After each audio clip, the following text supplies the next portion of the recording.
Hello प्यारे बच्चों, कैसे हैं आप लोग। आशा करता हूँ स्वस्थ होंगे, सुरक्षित होंगे, मन लगाकर पढ़ाई कर रहे होंगे। पिछली क्लासेस में हमने सेंटर्स के बारे में जाना था। ट्राइंगल के अलग अलग सेंटर हम खत्म कर चुके हैं। आशा कर रहा हूँ आप अच्छी तरीके से प्रैक्टिस कर रहे होंगे क्वेश्चंस की। आज के हमारे क्लास का टॉपिक है भाई congruency, similarity, Thales theorem, mid point theorem. ये सब चीज़ें क्या होती हैं आज की क्लास में हम इनको डिस्कस करेंगे। देखिए सबसे पहले क्या पढ़ेंगे हम जानेंगे सबसे पहले कॉन्ग्रुएंसी के बारे में कि भाई कॉन्ग्रुएंसी क्या होती है। अगर कोई दो शेप है वो आपस में कॉन्ग्रुएंट है, अगर दो फिगर, तो इस बात का मतलब क्या है। जैसे मैं एक ट्राइंगल बनाता हूँ, ये है ट्राइंगल ABC और ये है ट्राइंगल PQR। अगर मैं बोलता हूँ कि भाई ABC और PQR कॉन्ग्रुएंट ट्राइंगल है, तो इस बात का मतलब है, कॉन्ग्रुएंट का मतलब हो गया कि भाई वो क्या है, एक दूसरे के। कॉन्ग्रुएंट का मतलब होगा, कॉन्ग्रुएंट फिगर्स का मतलब होगा, अगर वो बोलता है कि भाई दो फिगर्स आपस में कॉन्ग्रुएंट है, तो इस बात का मतलब ये है कि उनकी जो शेप है और जो उनका साइज है वो क्या होगा, सेम होगा। ठीक है, जो भी शेप और साइज है दोनों फिगर का वो क्या होगा, सेम होगा। बिल्कुल शेप भी और साइज भी दोनों सेम होने चाहिए। मतलब अगर ये ट्राइंगल ABC और ट्राइंगल PQR कॉन्ग्रुएंट है, कॉन्ग्रुएंट का साइन कैसे होगा, इस तरीके से दो पैरेलल लाइन बनाकर उसके ऊपर सांप लिटा देना, वो क्या बन जाएगा, कॉन्ग्रुएंसी का साइन हो जाएगा कि ABC और PQR दो कॉन्ग्रुएंट ट्राइंगल है। तो इसका मतलब क्या है, दोनों की शेप सेम है और दोनों के साइज सेम है। साइज सेम है मतलब उनकी जो साइड्स हैं उनकी लेंथ आपस में इक्वल है, उनके एंगल आपस में इक्वल है, उनकी हाइट, उनके मीडियन की लेंथ, उनके एंगल बाइसेक्टर की लेंथ, जो भी कुछ होगा उन दोनों ट्राइंगल में वो इक्वल होगा। अगर ट्राइंगल ABC कॉन्ग्रुएंट है ट्राइंगल PQR के, तो इस बात का मतलब ये हुआ कि जितने भी एंगल हैं, करस्पॉन्डिंग एंगल, जो भी करस्पॉन्डिंग पार्ट होंगे, ए का करस्पॉन्डिंग कौन सा है, P, तो एंगल A एंगल P के बराबर होगा, एंगल B एंगल Q के बराबर होगा, एंगल C एंगल R के बराबर होगा, और जो साइड्स हैं AB बराबर होगी PQ के, BC बराबर होनी चाहिए QR के, और AC बराबर होगी PR के। इसी तरीके से उनकी जो भी मीडियन होंगी M1 M2 वो बराबर होंगी, इन रेडियस बराबर होंगी, सरकम रेडियस बराबर होंगी, उनके जो एरिया हैं दोनों ट्राइंगल के वो भी बराबर होंगे, उनकी जो पेरीमीटर्स हैं वो भी बराबर होंगे, जो उनकी हाइट्स बनेंगी H1 H2 वो भी बराबर होंगे। तो दोनों ट्राइंगल क्या होंगे, कॉन्ग्रुएंट ट्राइंगल होंगे। या अगर दोनों ट्राइंगल कॉन्ग्रुएंट है तो इसका मतलब है उनकी ये सब चीज़ें आपस में क्या होंगी, इक्वल होंगी। तो आप कॉन्ग्रुएंट फिगर का मतलब समझ गए, ऐसी दो फिगर जिनकी शेप एक हो और साइज भी क्या हो, सब सेम टू सेम हो, वो क्या कहलाएगी, कॉन्ग्रुएंट फिगर्स कहलाएंगे। यहाँ पर हम ट्राइंगल की बात कर रहे हैं तो हम पढ़ेंगे कॉन्ग्रुएंट ट्राइंगल, और उसको डिनोट किससे करते हैं हम कॉन्ग्रुएंसी को, इससे triangle ABC is congruent to triangle PQR। और कॉन्ग्रुएंसी में क्या होगा, अगर दो फिगर कॉन्ग्रुएंट है तो जो भी उनके करस्पॉन्डिंग पार्ट होंगे वो सब आपस में इक्वल हो जाएंगे। अब सबसे बड़ी बात ये आती है कि हम कैसे चेक करेंगे कि कोई दो ट्राइंगल कॉन्ग्रुएंट है या नहीं है। क्या हम ये सारी चीज़ें चेक करेंगे, उनमें ये सारी चीज़ें आपस में इक्वल है या नहीं है, तो ऐसा नहीं है। हमारे पास कुछ 3-4 रूल हैं जिनसे हम चेक कर सकते हैं कि दो ट्राइंगल आपस में कॉन्ग्रुएंट हैं या नहीं है। जैसे सबसे पहला रूल क्या है, SSS। इसमें क्या है, SSS का मतलब है साइड साइड साइड। अगर दो ट्राइंगल उनकी करस्पॉन्डिंग साइड्स आपस में इक्वल हैं तो वो क्या कहलाएगा कि दोनों ट्राइंगल क्या हो गए, कॉन्ग्रुएंट हो गए। अगर मेरे पास दो ट्राइंगल है ABC, यहाँ पर मैंने बना रखा है ट्राइंगल ABC और ट्राइंगल PQR, अगर इनकी करस्पॉन्डिंग साइड्स आपस में इक्वल है, अगर एक ट्राइंगल की if sides of one triangle is equal to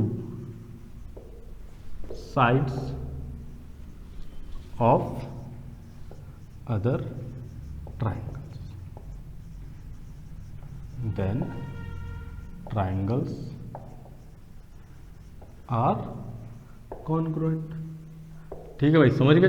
अगर दो ट्राइंगल में एक ट्राइंगल की साइड्स दूसरे ट्राइंगल की साइड्स के इक्वल है तो वो क्या कहलाएंगे कि कॉन्ग्रुएंट ट्राइंगल कहलाएंगे। जैसे ये दो ट्राइंगल हैं ABC, अगर ये दो ट्राइंगल हैं ABC और ये है ट्राइंगल PQR, वो मुझे बोल देता है कि भाई AB की लेंथ है 3 सेंटीमीटर, यह है 2 सेंटीमीटर और यह है 4 सेंटीमीटर। इसी तरीके से उसने बोला कि PQ भी 3 सेंटीमीटर, क्यू आर भी 2 सेंटीमीटर और पी आर भी 4 सेंटीमीटर। तो अब मुझे पता चलेगा कि भाई इस ट्राइंगल की तीनों साइड इस ट्राइंगल की तीनों साइड के बराबर है, तो मैं क्या बोल सकता हूँ कि ये दोनों ट्राइंगल ए बी सी क्या हो जाएंगे, कॉन्ग्रुएंट हो जाएंगे ट्राइंगल पी क्यू आर के।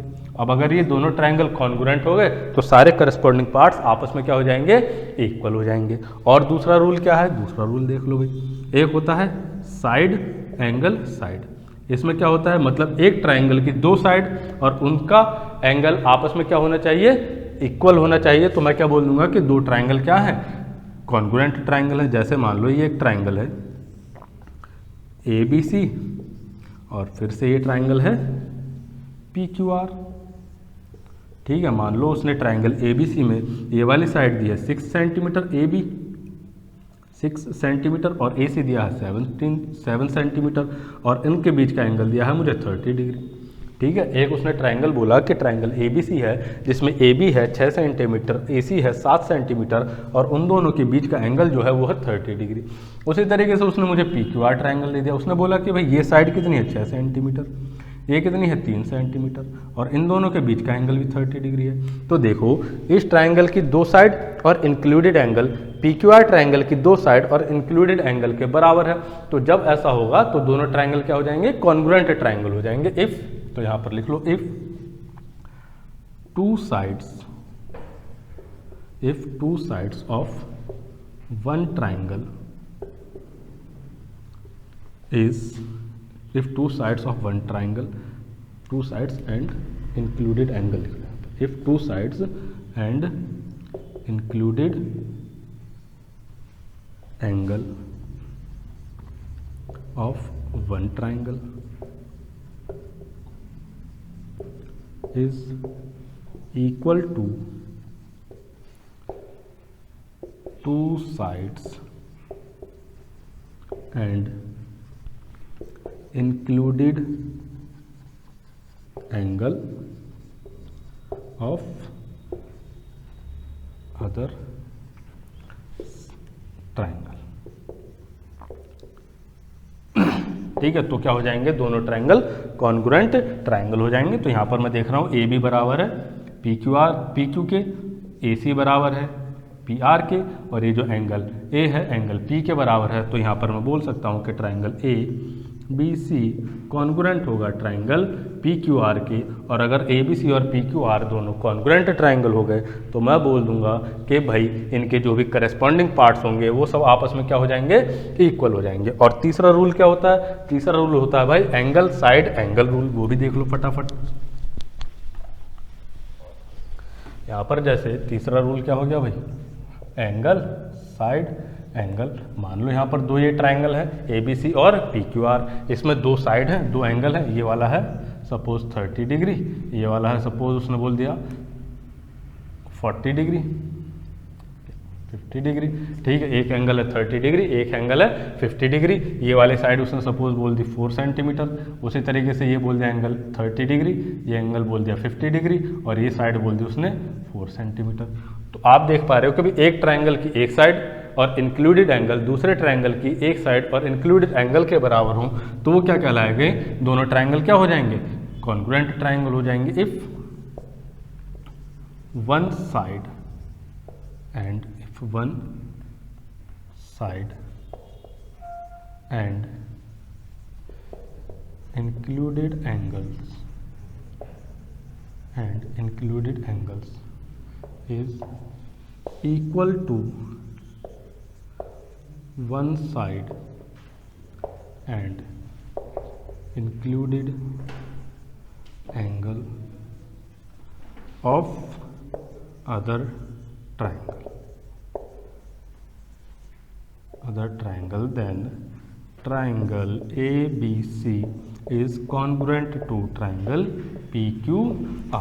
ठीक है, तो इसका मतलब क्या हो जाएगा कि दो ट्राइंगल क्या हो गए, कॉन्ग्रुएंट हो गए। उसके बाद एक और आता है हमारा चौथा RHS congruency, right angle hypotenuse side. RHS का मतलब राइट एंगल हाइपोटेनस और साइड। तो कहने का मतलब क्या है कि अगर दो ट्राइंगल हैं, एक है ट्राइंगल ABC और दूसरा है ये राइट ट्राइंगल PQR, ये एंगल कितना है एंगल बी और एंगल क्यू 90 डिग्री। अगर इसका हाइपोटेनस इसके हाइपोटेनस के बराबर है, इसकी एक साइड इस ट्रायंगल की एक साइड के बराबर है, तो मैं क्या बोल दूंगा कि वो दोनों ट्रायंगल क्या हो गए, कॉन्ग्रुएंट ट्रायंगल हो गए। If in two right triangles,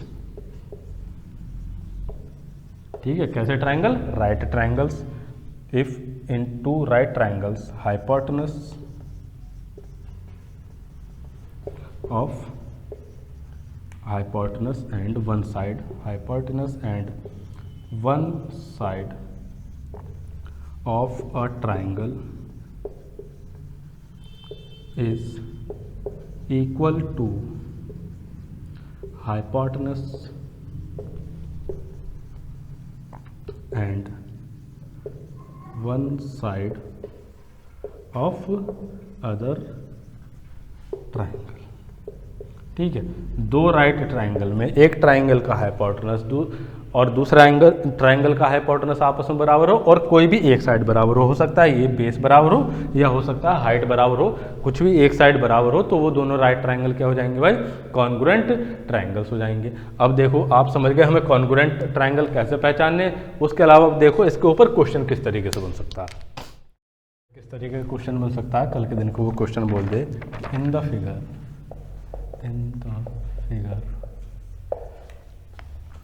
TR equals to TS, angle 1 equals to twice of angle 2 and angle 4 is equals to twice of angle 3।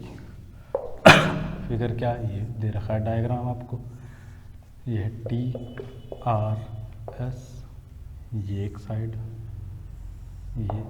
ये है पॉइंट बी, ये है ए, यहाँ पर एंगल 1, ये है एंगल 4, ये है एंगल 2 और ये है एंगल 3। ठीक है, आपने CDS का अगर पिछले साल का पेपर देखा हो तो उसमें क्या हो रहा है, अब एक ही क्वेश्चन देता है और उसी से रिलेटेड 3-3 क्वेश्चन आपसे पूछ ले जाते हैं। तो अगर एक ही क्वेश्चन है, इसके 3 पार्ट उसने कर दिए कि भाई बताओ which of the following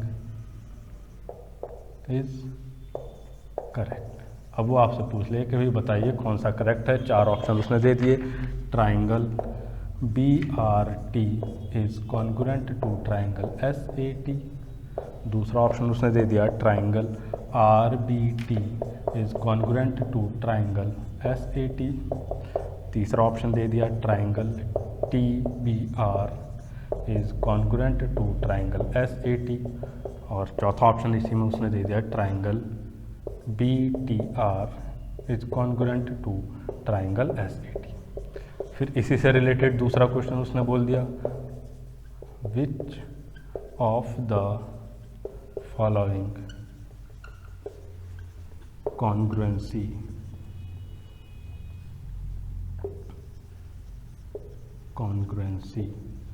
is used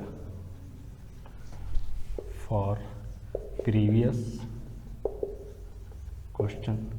वो बोल दे कि भाई जो आपने पिछला आंसर बताया है उसमें कौन सी कॉन्ग्रुएंसी रूल का यूज़ किया गया है। वो बोल दे कि side side side, option B RHS या ऑप्शन सी साइड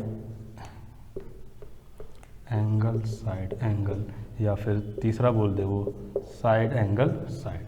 और एक क्वेश्चन इससे रिलेटेड उसने बोल दिया कि भाई which of the following is correct, इनमें से कौन सा करेक्ट है। इसी को देखते हुए उसने 4 ऑप्शन बोल दिए। फिर से क्या क्या बोल दिए कि भाई RB बराबर SA, सेकंड ऑप्शन RB बराबर AT, थर्ड ऑप्शन RT बराबर SA, और लास्ट ऑप्शन उसने बोल दिया कि भाई BT बराबर SA। इस तरह के क्वेश्चन आपके एग्जाम में आ रहे हैं। तो आप देखो भाई अब इसको कैसे सॉल्व करेंगे। यहाँ देखो उसने क्या बोला है कि भाई एंगल 1 इक्वल्स टू कितना है, ट्वाइस ऑफ एंगल 2। और उसने क्या बोला है कि एंगल 4 इक्वल्स टू कितना है, ट्वाइस ऑफ एंगल 3।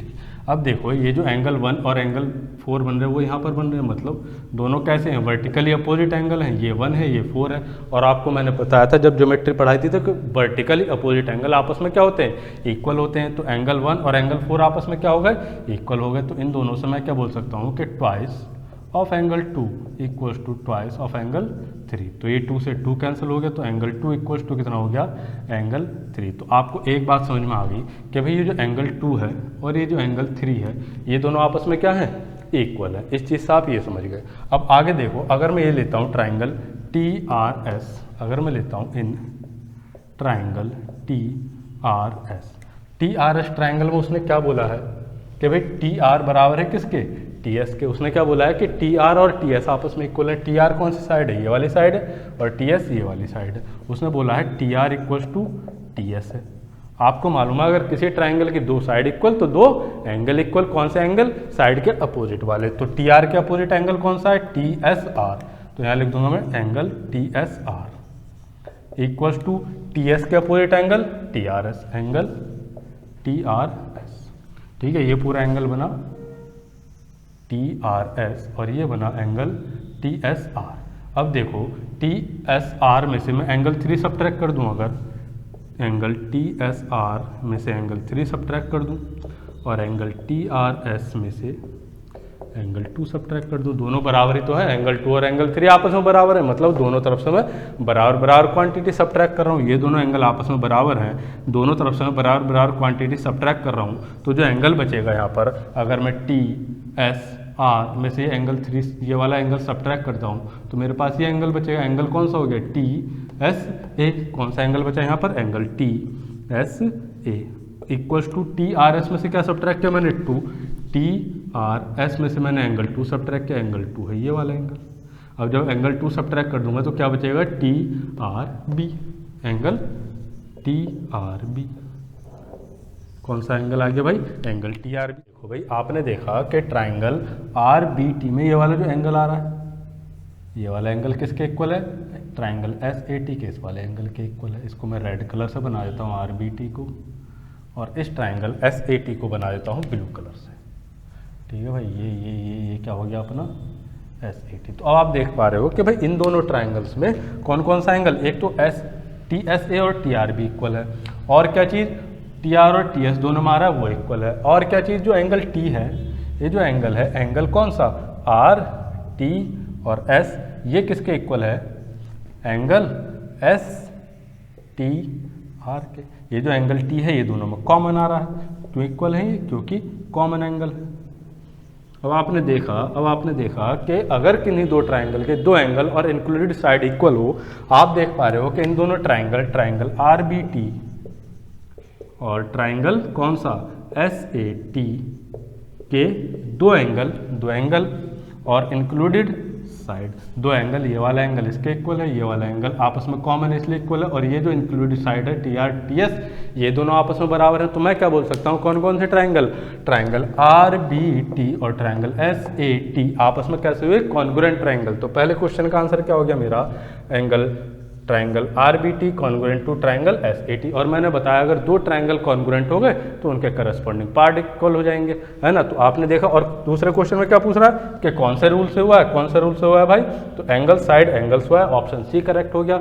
और आपको पता है अगर दो ट्राइंगल कॉन्ग्रुएंट तो करस्पॉन्डिंग पार्ट्स आपस में इक्वल, तो करस्पॉन्डिंग पार्ट उसने तीसरा जो क्वेश्चन पूछा है वो इसी से रिलेटेड है कि बताओ इनमें से कौन सी चीज़ करेक्ट है, कि क्या RB बराबर होगा SA के। अगर आपने एक बार ट्राइंगल बना लिया है तो आप देख पा रहे हो ये साइड में देखा भाई ट्राइंगल RBT और SAT कैसे हो गए, कॉन्ग्रुएंट हो गए। तो कौन कौन साइड RB और SA आपस में इक्वल होंगी, तो कौन सा ऑप्शन हो गया, ऑप्शन ए आपका करेक्ट ऑप्शन हो गया। मिलते हैं अगली क्लास में, गुड बाय, टेक केयर, धन्यवाद।